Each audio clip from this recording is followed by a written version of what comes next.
po jako akawuwo. Twegatte tulumbe twetaase. Ng'asinziira ku kitebe kya Jeme Mengo atwala omukago gu People's Front for Transition, Dr. Besigye alaze obwennyamivu engeri eggwanga gye litambulamu nga n'ekisinga okwennyamiza y'ebbeeyi y'ebintu ng'eno eyongera okulinnya buli lunaku olukya. Singa tukibatemako ne kidda gye tuli kitutaasa okufa embeera eno. Era tulaze ssente gye ziri.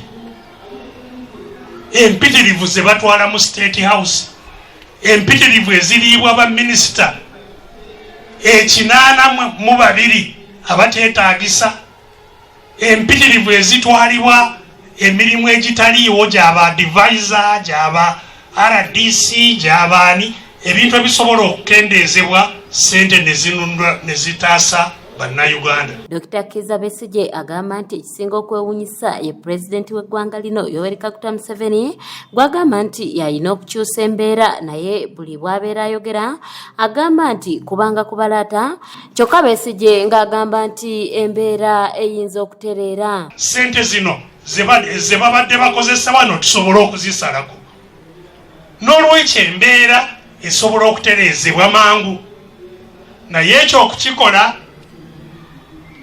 tulina okukirwanako. Tekijja kwereetawo kyokka, tulina okukirwanako. Era mbadde ngamba nti bajeti empya etandika nga 17 nga tenatandika, banna-Uganda tusituke tugambe nti ssente zikomewo gye tuli. Ssente ezo zikomewo, kati zikomewo zitaase eggwanga.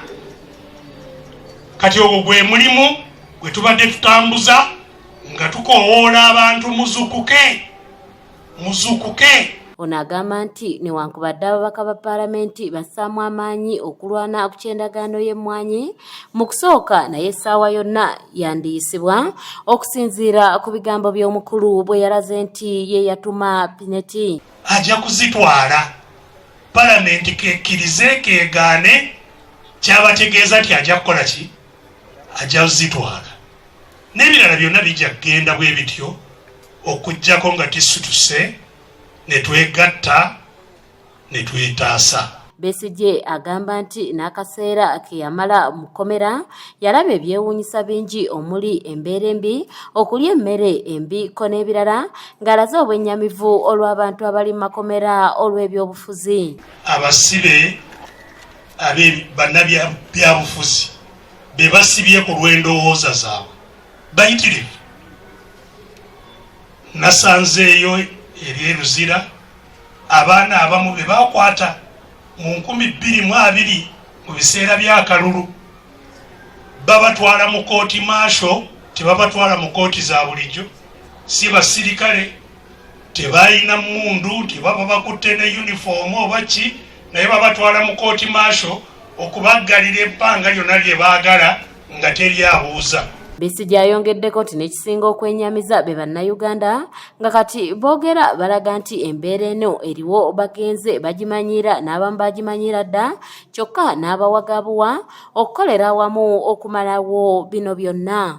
Embeera gye tulwana nayo ey'omutaawaana enyigiriza abantu eri bamazeewo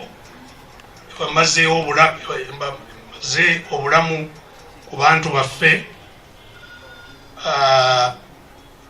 Embeera y'ebyenfuna eri mu ggwanga olwaleero, miwendo gy'ebintu n'ebintu bwe bityo. Ng'ekikulu mu ekyo ngambye nti embeera ziri bbiri mu emu. Embeera embi eri ku banna-Uganda yo yava dda era eruddewo. Embeera eyafuula abanna-Uganda abaddu eyeruddewo, era n'obuddu babumanyiira. Era y'ensonga lwaki abalala kati babapakira ne mu nnyonyi ne babatwala kukolera ddala obuddu ebweru eyo.